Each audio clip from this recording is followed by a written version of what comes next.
Kurt Cobain, Nirvana. Sadly, Kurt has long since no longer been with us. There is a lot of talk and controversy as to how he met his end back in the 90s. My song I had written even included the question as to if he had taken his own life or if it was taken by someone else. Like with every artist on this list, I'm not going to claim to know or like every single one of the songs he and Nirvana made. The obvious one is naturally Smells Like Teen Spirit. There is also Come As You Are as well. Never mind. I'd have been still quite young when he sadly lost his life at I believe only the age of 27. Kurt was meant as a semi-tribute to the man himself, and the track would have had a much grungier vibe to it than what ended up being produced by the ex-manager, as I am a fan of some of the music he made, even if, as I said, I don't know every song. Courtney Love, Hole.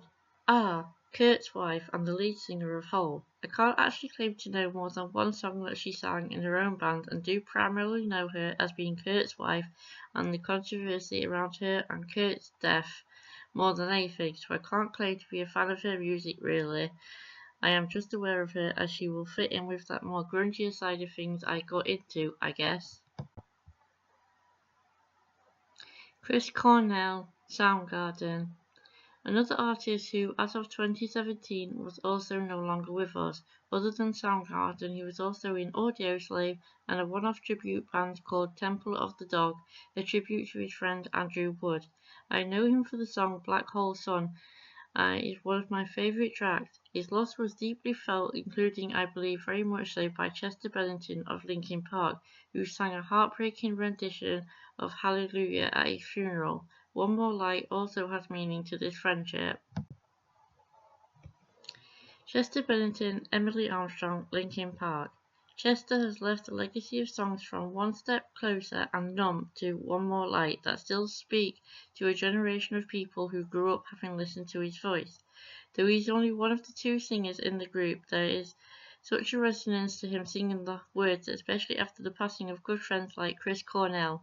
The music helps me to have gotten through so many hard times in my life, bolting out the lyrics no matter how bad I myself might sound, including tunes like Heavy, singing about not liking his mind as much as I can hate mine.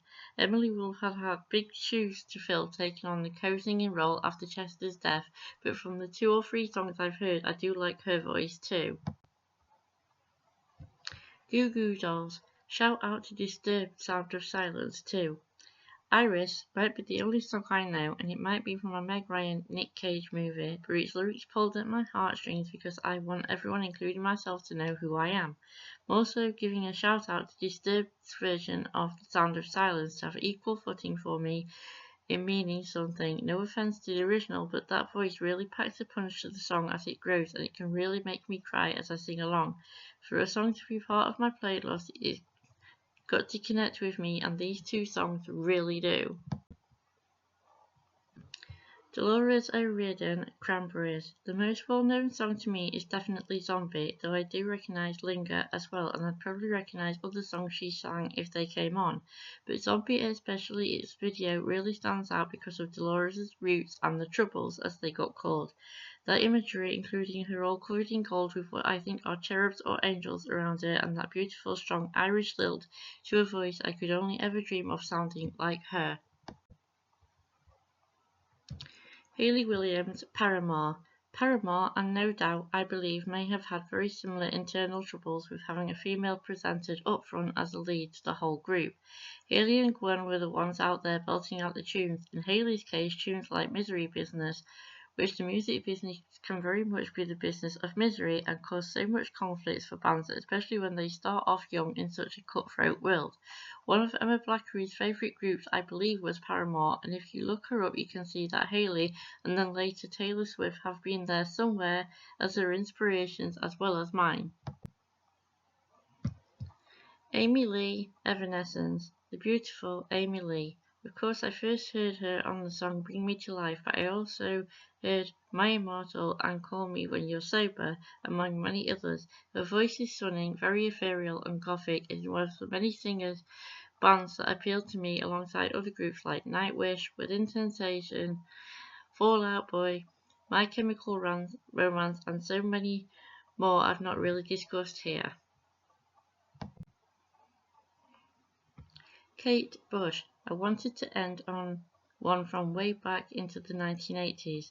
I grew up listening to everything from Def Leppard, my stepbrother's choice, T-Rex, my mom's choice, and this lady, the beautiful and original ethereal voice of Kate Bush, from her debut of Wuthering Heights to Babushka, Army Dreamers, Suspended in Gaffer, The Dreaming, Get Out of My House. The list for her goes on. She even sang Lyra, which was about the lead child in the His Dark Materials series. No one can pull off these songs like Kate, and though she is a recluse from my understanding now, her legend lives on with songs like Running Up That Hill, A Deal with God, being covered by Placebo and others, and featured a pivotal scene in Stranger Things Season 4, Episode 4, as well as a sample from Cloudbusting being used by Utah Saints. Truly an icon to end on. Thank you for watching, and I'll see you all soon. Bye!